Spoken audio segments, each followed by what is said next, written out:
நாம வாழற அந்த பூமியில ஈர்ப்பு விசை மட்டும் இல்லனா தரையில நடக்கிறதுக்கு பதிலா காத்துல கால வச்சுதான் நாமெல்லாம் மிதந்துகிட்டு இருந்திருப்போம். ஆனா புவி ஈர்ப்பு விசையை எதிர்த்து வேலை செய்யக்கூடிய அதாவது கிராவிடேஷனல் ஃபோர்ஸ் ஜீரோவா இருக்கிற மர்மமான இடங்களுமே கூட இந்த பூமியில உண்டு. அப்படி புவி ஈர்ப்பு விசையே வேலை செய்யாத மிராக்கிளான பிளேசஸ் பத்தியும் விஞ்ஞானிகளாலேயே விடை சொல்ல முடியாத அளவுக்கு மர்மமா இருக்கக்கூடிய சில பகுதிகள் பத்தியும் தான் இன்னைக்கு நம்ம தமிழ் அல்டிமேட் சேனல்ல அடுத்து பார்க்க போறோம். வழக்கம் போல இன்னைக்கான வீடியோவும் இன்ட்ரெஸ்டிங்கான ஒன்னாவே தான் இருக்கும். சோ வீடியோவை கடைசி வரைக்கும் பார்த்து முடிச்சதும் கண்டிப்பா ஒரு லைக் கொடுங்க. அதோட இந்த சேனலை இப்பதான் நீங்க முதல் தடவை பார்க்கறதா இருந்தா கீழே இருக்கிற அந்த சப்ஸ்கிரைப் பட்டனை கிளிக் பண்ணி பெல் நோட்டிபிகேஷனையும் எனேபிள் பண்ணி வச்சுக்கோங்க. அப்பதான் நம்ம சேனல் அப்டேட் ஆகிற ஒவ்வொரு விஷயமும் உங்களுக்கு உடனடியா தெரிய வரும். வாங்க இப்ப டாபிக் உள்ள போகலாம்.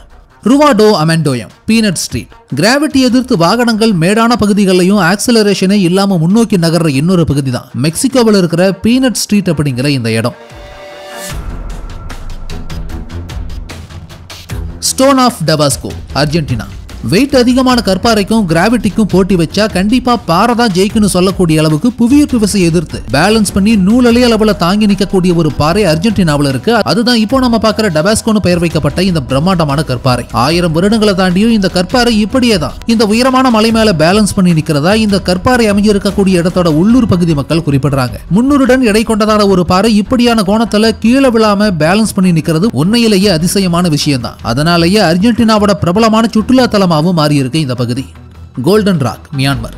டன் கணக்கில் எடை கொண்ட தங்க நிறத்தில் இருக்கக்கூடிய ஒரு பிரம்மாண்டமான கற்பாறை புவியீர்ப்பு விசையை எதிர்த்து அந்த இடத்துல நூலலை அளவுக்கான சப்போர்ட்ல பேலன்ஸ் பண்ணி நிக்கிற அதிசயத்தை நீங்க மியான்மருக்கு போனா பார்க்கலாம். மொத்தமா 611 டன் எடை கொண்ட இந்த ராட்சத கற்பாறை 50 மீட்டர் உயரமும் சுற்றளவு 50 அடியும் கொண்டது. சாய்வான அமைப்பு மேல நிக்கிற இந்த கற்பாறை எதோட பிடிமானத்தினால இப்படி இவ்வளவு வருஷமா நிக்குதுன்னு தெரியல. அதோட உச்சியில புத்தரோட நினைவு சின்னம் கோயில் கோபுரம் மாதிரியும் நிர்மாணிக்கப்பட்டு ஃபேமஸான சுற்றுலா தலங்களை ஒன்னாவும் மாறி இருக்கு மியான்மர்ல இருக்கிற கோல்டன் ராக் அப்படிங்கிற இந்த பகுதி.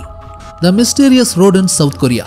ஆப்டிக்கல் இல்யூஷனால பள்ளத்தாக்கான ஒரு ரோட் சமதளமா தெரியற மாதிரியான இடத்துல ஒரு கார் தானாவே முன்னோக்கி நகர்ற மாதிரியான இடங்கள் உலகத்தோட பல்வேறு பகுதிகளிலும் இருக்கு. அதுல குறிப்பிடும்படியான ஒண்ணுதான் சவுத் கொரியாவில் இருக்கிற இந்த மிஸ்டீரியஸ் ரோட். இங்க இருக்கிற நீளமான ரோடு எல்லாமே நாம பாக்குறதுக்கு சமமான ஒன்னாவே தெரிஞ்சாலும் பள்ளத்தாக்குகளாவும் மேடுகளாலையும் உருவானதா தான் இருக்கும். அதனால இங்க ஒரு கார் பள்ளமான ஒரு பகுதியை நோக்கி ஆக்சலரேஷனே இல்லாம நகர்ந்தாலும் நம்ம பார்வைக்கு அந்த வாகனம் ஒரு சமதளமான சாலை மேல நகர்ற மாதிரி தான் தெரியும். The Oricon Vortex. புவியீர்ப்பு விசையை பொய்யாக்கிற விதமா அமெரிக்காவில் ஓரிகான் பகுதியில் அமைஞ்சிருக்கிற இன்னொரு இடம் தான் இந்த ஓரிகான் வார்டெக்ஸ். 1930களில் இருந்து பொதுமக்களுக்கு அனுமதிக்கப்பட்ட பகுதியா இருக்கக்கூடிய இந்த இடத்துல நீங்க கிராவிட்டிக்கு எதிராக சாஞ்சி நடக்கிற மாதிரியான ஒரு தோற்றத்தை பார்க்க முடியும். ஆனா இந்த இடத்துல உண்மையிலேயே எந்த ஒரு ஆன்டி கிராவிட்டி போர்ஸுமே கிடையாது. வழக்கமா கட்டமைக்கப்படக்கூடிய வீட்டோட அமைப்புல இருந்து வேறுபட்டு 45 டிகிரி கோணத்துக்கு இந்த வீடு ரொம்ப சாய்வா கட்டப்பட்டிருக்கிறதுனால தான் அதுக்குள்ளார மனிதர்கள் சமமான இடத்துல நேரா நடந்தாலுமே வெளியே இருந்து பாக்குறவங்களுக்கு அவங்க 45 டிகிரி கோணத்துக்கு வளைஞ்சு சாய்வா நடக்கிற மாதிரியான ஒரு தோற்றப்பிழைய நம்மோட பார்வைக்கு அது உருவாக்குது. அதனாலேயே ஃபேமஸான ஒரு இடமா மாறி இருக்கு இந்த பகுதி. ஹூவர் டேம் யுனைடெட் ஸ்டேட்ஸ்ல காலராடோ ரிவரோட பிளாக் கேன்யான் பகுதியில் கட்டமைக்கப்பட்டிருக்கிற ஒரு பிரம்மாண்டமான அணை தான் இந்த ஹூவர் டேம். இந்த டேமோட ஸ்பெஷல் என்னங்கிறது தான் இப்போ நீங்க பாத்துக்கிட்டு இருக்கீங்க. டேமோட சுவர் மேல மோதுற வேகமான காத்து மேல் நோக்கி திரும்புற மாதிரி ரொம்ப யூனிக்கா இந்த ஸ்ட்ரக்சர் வடிவமைக்கப்பட்டிருக்குங்கிறதுனால மேல நின்னுகிட்டு ஒருத்தர் வாட்டர் கேன்ல இருக்கக்கூடிய தண்ணியை கீழ் நோக்கி ஊத்தினாலுமே மேல் நோக்கி வேகமா வரக்கூடிய காத்து தண்ணியை கீழ் நோக்கி இறங்க விடாம தடுத்து அதை மேல் நோக்கியே சிதற விடுது. அதனால தான் இந்த டேம் ஆன்டி கிராவிட்டி போர்ஸ்ல செயல்படுறதா சொல்லி ஒரு செய்தி பரவி நிறைய சுற்றுலா பயணிகளை இந்த அணையை பார்வையிட வரவழைக்குது.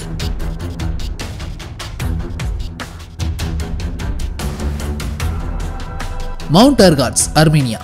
டர்க்கி மற்றும் அர்மீனியா பார்டர்ல இருக்கிற மவுண்ட் எர்காட்ஸ்ங்கிற இந்த பகுதி கிராவிட்டிக்கு எதிராக செயல்படுற பகுதின்னு சொல்லி பிரபலமான ஒரு இடம். இந்த பகுதியில் ரோடு சமமா இருந்தாலுமே சரி மேடா இருந்தாலும் சரி வாகனங்கள் அது மேல தானாவே முன்னோக்கி பயணிக்க ஆரம்பிக்குது. எந்த விதமான ஆக்சலரேஷனுமே இல்லாம வாகனங்கள் இப்படி செயல்படுறது இந்த பகுதியை பொறுத்த வரைக்கும் மர்மமானதாகவும் ஆச்சரியமானதாகவுமே தான் இருக்கு. Magnetic hill in Canada. கனடாவில் மாங்டாங்கிற பகுதியில தான் இருக்கு இந்த வினோதமான இடம். இங்க இருக்கிற மலைப்பகுதியோட நிலப்பரப்பு ஒரே சமதளமாகவும் ஏற்ற இறக்கங்களோடையும் இல்லாததுனால சுற்றுப்புற சூழ்நிலைகளை பொறுத்து இங்க பயணிக்கக்கூடிய வாகனங்கள் ஈர்ப்பு விசை எதிர்த்து மேடான இடங்கள்ல ஆக்சலரேஷனே இல்லாம மேல் நோக்கி ஏறுற மாதிரியும் சமமான இடங்கள்லயும் பள்ளத்தாக்க நோக்கி பின்னோக்கி இழுக்கிற மாதிரியான ஒரு தோற்றப்பலையை நம்மளோட கண்களுக்கு உருவாக்கும். இதனால மேக்னெட்டிக் ஹில் அப்படிங்கிற பேர்ல கனடாவோட பிரபலமான இடங்கள்ல ஒன்னாவே மாறி இருக்கு. ஆப்டிக்கல் இல்யூஷனால ஃபேமஸ் ஆன இந்த place Santa cruise mystery spot. கலிபோர்னியாவில் இருக்கிற சாண்டா க்ரூஸ்ங்கிற பகுதி மிதமான காலநிலை, இயற்கையான சூழ்நிலை, கடற்கரையை ஒட்டின இடம், அடர்ந்த மரங்கள் நிறைஞ்ச பகுதின்னு பல அடையாளங்களை கொண்டிருந்தாலும் உலகத்துல பல்வேறு பகுதிகளில் இருந்தும் மக்கள் இந்த சாண்டா க்ரூஸ் பகுதிக்கு படையெடுத்து வரதுக்கு முக்கியமான காரணம் புவியீர்ப்பு சக்தியே வேலை செய்யாத மிஸ்ட்ரி ஸ்பாட்டுங்கிற இந்த இடத்தை எக்ஸ்பீரியன்ஸ் பண்றதுக்காக தான்.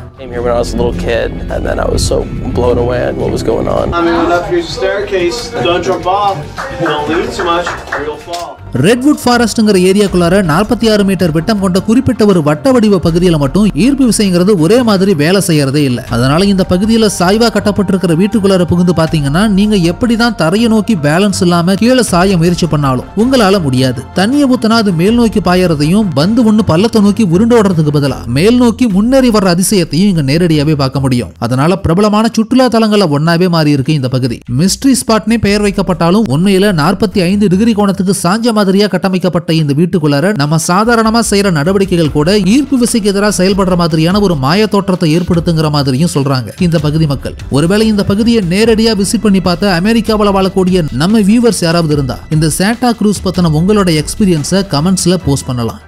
Upside down waterfall. பொதுவா உயரமான மலையுச்சியிலிருந்து தண்ணீர் கீழ் நோக்கி விளற காட்சியை தான் நீர்வீழ்ச்சி அப்படின்னு சொல்லுவோம். ஆனா மேல் நோக்கி பாயிற மாதிரியான வாட்டர் ஃபால்ஸுமே கூட இந்த பூமியில பல இடங்கள்ல உண்டு. அதுல குறிப்பிடும்படியான ஒன்று தான் இந்த அப்சைட் டவுன் வாட்டர் ஃபால். ஹவாயில இருக்கிற வாய்புஹியா ஃபால்ஸ்ங்கிற இந்த நீர்வீழ்ச்சி வேகமா வீசுற கடல் காற்றினுடைய விளைவா வடகிழக்கு பகுதியை நோக்கி ரிவர்ஸ்ல மேல் நோக்கி தள்ளப்படுது. இதனால இந்த ஹவாய் பகுதியோட பிரபலமான சுற்றுலா தலங்களை ஒன்னாவும் இந்த இடம் மாறி இருக்கு. The Sargasso Sea, Atlantic Ocean.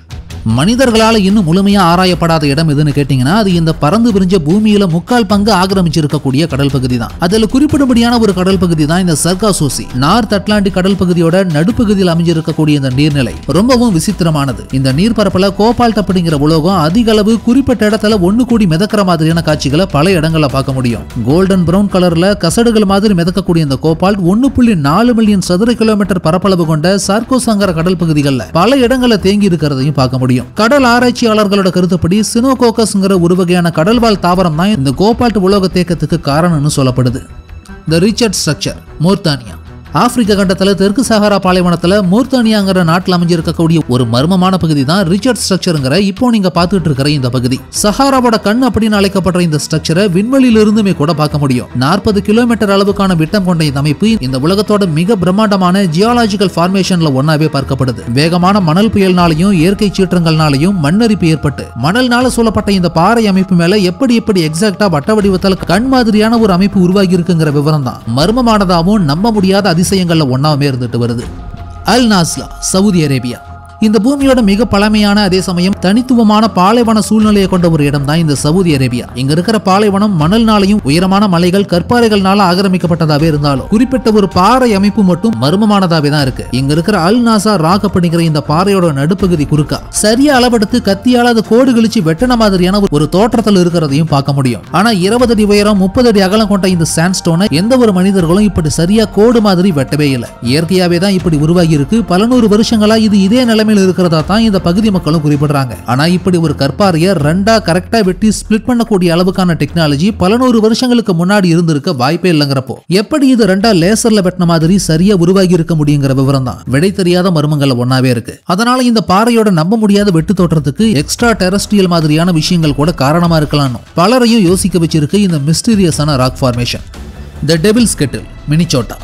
மினிசோட்டாவில் இருக்கிற ஹைக்கிங், ட்ரெக்கிங் மாதிரியான விஷயங்களுக்கு ஏத்த ஒரு நேச்சர் ஸ்பாட்டுக்கு போனீங்கன்னா அங்க தண்ணீர் அருவியா கொட்டுற ஒரு பகுதியில டெவில்ஸ் கெட்டில்னு ஒரு இடம் இருக்கு. இங்க மலையிலிருந்து வரக்கூடிய தண்ணீர் 2 வாட்டர் ஃபாலா பிரிஞ்சு பக்கத்துலயே 2 அருவிகளா உருவாகி இருந்தாலும் ஒரு அருவியிலிருந்து கொட்டக்கூடிய தண்ணீர் பக்கத்துல இருக்கக்கூடிய ஆத்துல போய் கலக்குது. ஆனா இன்னொரு அருவி கொட்டக்கூடிய தண்ணீர் மட்டும் ஒரு பெரிய தொலை வழியா போகுது. ஆனா அது எங்க போகுது, எதோட கனெக்ட் ஆகுதுங்கிற விவரத்தை இதுவரைக்கும் கண்டுபிடிக்கவே முடியல. அந்த குறிப்பிட்ட அருவியிலிருந்து கொட்டக்கூடிய தண்ணீரோட ஃபைனல் டெஸ்டினேஷன் என்னங்கிறது இதுவரைக்குமே யாராலையுமே கண்டுபிடிக்க முடியாத மர்மங்கள் ஒன்னாவே தான் இருக்கு. அதனாலேயே இந்த மிஸ்டீரியஸான வாட்டர் ஃபாலை டெவில்ஸ் கெட்டில் அப்படிங்கிற பெயர்லையும் குறிப்பிடுறாங்க.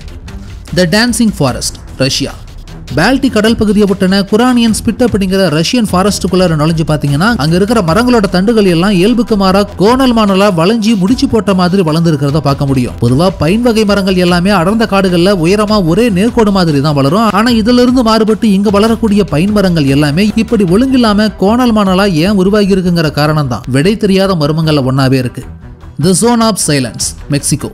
மெக்சிகோவில் டுராங்கோ ஸ்டேட்ல சைலண்ட் ஜோன் அப்படின்னு ஒரு பகுதி உண்டு. மெக்சிகோவோட சிவாஹுவான்கிற பாலைவனத்தில் அமைஞ்சிருக்கக்கூடிய இந்த குறிப்பிட்ட இடத்துல மட்டும் எந்த ஒரு ரேடியோ சிக்னலும் வேலை செய்யறதே இல்ல. ஜிபிஎஸ் கூட வேலை செய்யறது இல்ல. இதுக்கு இதுதான் காரணம்னு சொல்லி இதுவரைக்கும் எந்த விஞ்ஞானிகளாலையுமே கூட சரியான விளக்கத்தை கொடுக்க முடியல. யூஎஃப்ஓ ஏலியன் இதுக்கு நிறைய விஷயங்கள் வெளிய வதந்திகளா பரவனாலும் இந்த இடத்தோட நிலத்தடியில மேக்னசைட்டுங்கிற கனிமம் அதிகமா இருக்கிறதுனால கூட திசை காட்டிகள் செயலிழக்கலாம் அப்படின்னு ரேடியோ சிக்னல்ஸ் வேலை செய்யாம போகலான்னு சில அனுமானங்கள் முன்வைக்கப்பட்டது. The Chocolate Hills, Philippines.